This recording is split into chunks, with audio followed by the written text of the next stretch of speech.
This is a judicial and legal process. It requires Sheikh হাসিনার ভারতে অবস্থান দ্বিপাক্ষিক সম্পর্কে প্রভাব ফেলছে তা আমরা জানি। এটি আইনি এবং বিচারিক প্রক্রিয়া। এ বিষয়ে দুই সরকারের মধ্যে আলোচনা প্রয়োজন। শেখ হাসিনাকে ফেরাতে বাংলাদেশ সরকারের অনুরোধ আমরা পরীক্ষা নিরীক্ষা করেছি। we will work with any government that জনগণের ভোটে বাংলাদেশে যে সরকারই গঠিত হোক না কেন, সেই সরকারের সাথেই কাজ করতে প্রস্তুত নয়াদিল্লি। জনগণের অংশগ্রহণের মাধ্যমে বাংলাদেশে অবাধ, সুষ্ঠু, নিরপেক্ষ এবং অংশগ্রহণমূলক নির্বাচন অনুষ্ঠিত হোক, এটাই ভারতের প্রত্যাশা। যত দ্রুত নির্বাচন হবে, তত দ্রুত নতুন সরকারের সাথে সম্পর্ক স্বাভাবিক হবে।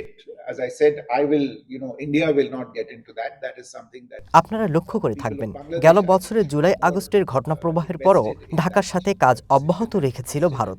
এমনকি ডক্টর মোহাম্মদ ইউনূস অন্তর্বর্তী সরকারের প্রধান উপদেষ্টার দায়িত্ব নেওয়ার পর ভারতের প্রধানমন্ত্রী নরেন্দ্র মোদী তাকে সবার আগে অভিনন্দন জানিয়েছিলেন এবং গ্লোবাল সাউথ নিয়ে একটি আন্তর্জাতিক সম্মেলনে তাকে আমন্ত্রণও করেছিলেন। আমরা এখন সব ক্ষেত্রে যোগাযোগ বজায় রাখছি।